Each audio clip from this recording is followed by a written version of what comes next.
Прывітанне, шановныя сябры. Так сталася, што ў 2020 годзе, пачынаючы з весны, шэраг прэзентацый кнігі «Каларадская пушча» пераносіцца на нявызначаны час. Таму я вырашыў падрыхтаваць такі міні-відэапрэзентацыю пра кнігу. Мне давялося прачытаць рэальную гісторыю пра невялікі і немалы горад, 1100, беларускі, дзе адна сям'я валодае невялікай крамай. І вось гэтая сям'я пайшла на самаізаляцыю. І з яе все пачалі смяяцца, казаць, што вы хворыя, у простым і пераносным сэнсе, маўляў, нічога не адбываецца і такого страшнага, і пачалі цытаваць начальніка беларускай дзяржавы. Маўляў, трактар, лазня і хакей дапамогуць даць рады з каронавірусам. У прынцыпе, моя кніга «Каларадская пушча» яна пра тое, як людзі самі без прымусу падзяліліся на розныя тыпы грамадства. Адзін тып грамадства аддаў права вырашаць свой лёс іншым людзям. То есть добраахвотна, без прымусу адмовіліся ад уласнага меркавання і ад уласнай ініцыятывы. Таму што, калі, напрыклад, мы можам узгадаць савецкія часы, там можна казаць пра імперыю зла, пра прымус, пра тое, што людзей прымушалі быць зняволенымі фактычна. То цяпер, асабліва падчас гэтага каронавірусу, мы назіраем, як людзі самі адмаўляюцца думаць галавой. Штосьці падобнае адбываецца ў Каларадскай пушчы. Паколькі важна яшчэ адзначыць, што Каларадская пушча – гэта постапакаліпсіс. Праўда, ён такі парадыйны, забаўны постапакаліпсіс, смешнаваты, спадзяюся, з гумарам. Тым не менш постапакаліпсіс.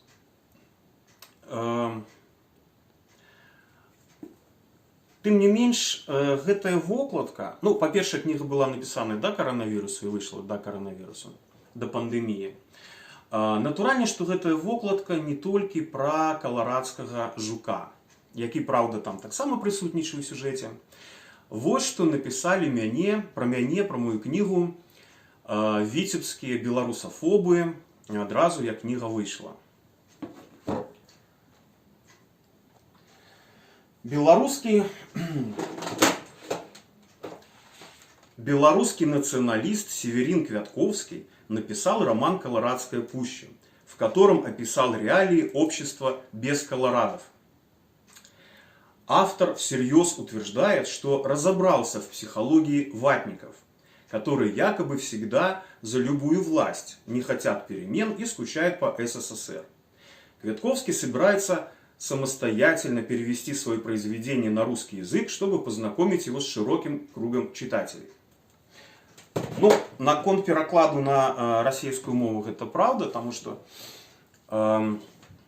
беларускай мовай все ж таки чытаюць людзі звычайна, якія чагосьці шукаюць у жыцці ў прынцыпе. Але я хочу падкрэсліць наконт каларадаў і ватнікаў. Насамрэч, у мяне ёсць пэўная тэорыя, чым каларад адрозніваецца ад ватнікаў. Вось глядзіце, гэта вата. Яна абсалютна такая субстанцыя аморфная, і калі параўноўваць грамадства з ватай, то яно прыблізна такое самае. То есть яно як бы ёсць, але няма ўзаемадзеяння паміж людзьмі. Ось. Калі казаць ужо пра каларадаў, то гэта ідэйныя людзі. Гэта вата, якая ўжо сабраная, штосьці больш цвёрдае такое, і прапітаная пэўнымі ідэямі, але зноў жа зверху. І вось у рамане сваім я на гэтую тэму буду разважаць, хто такія ватнікі у першую чаргу і як яны існуюць у розных грамадствах. Сюжэт будуецца на беларускіх рэаліях, але я думаю, што ён будзе зразумелы, безумоўна, украінскім чытачам, магчыма, у першую чаргу з замежнікаў.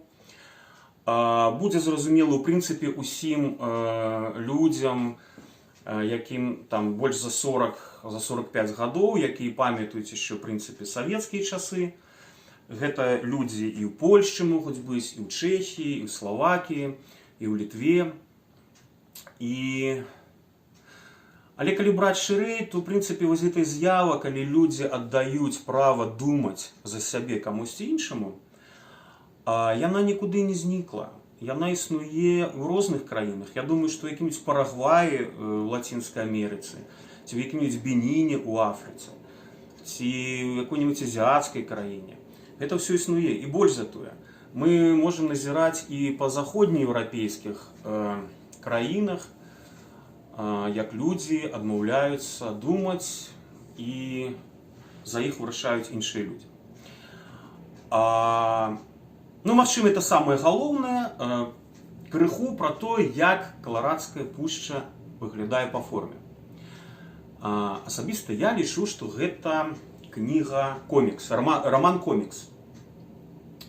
Хтосьці кажа з тых, хто чытаў, што гэта раман-падарожжа альбо раман-серыял таксама. Бо кожная частка гэта пэўная лакацыя, і тут ужо, якая чаргуецца лакацыя. І тут ужо мяне зразумеюць, форму падачы зразумеюць людзі, якія гуляліся ў кампутарныя стралялкі. Ёсць адсылка таксама да гэтай формы.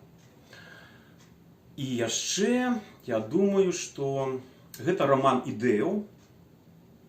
І такі, збор, скажем так, маіх ідэяў пэўных, які можна перакадаваць у публіцыстычную форму з мастацкай, але я, наадварот, вырашыў у дадзеным выпадку мастацкую форму узяць. І некаторыя ідэі выключна беларускія будуць зразумелыя толькі беларусам, некаторыя рэаліі будуць зразумелыя толькі менчукам, але збольшага, паўтаруся, рэчы універсальныя, таму добрай чытанкі, спасылка на інтэрнэт версію, дакладней на электроннай версіі, яна ёсць пад відэо. Дзякуй вялікі, будьце здаровыя, сустрэнемся пасля пандэміі.